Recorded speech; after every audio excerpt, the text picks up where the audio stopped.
How to find someone on Instagram by picture.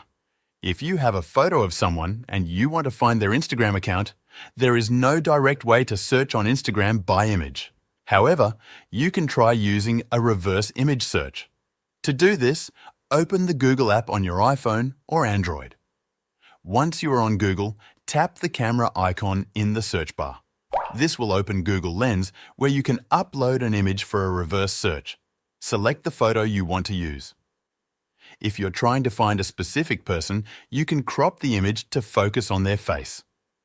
Google will then search for similar images across the web. If the person has a public Instagram account and their images have been indexed by Google, their profile may appear in the search results. This method works best for well-known individuals like celebrities, influencers, or people with public accounts.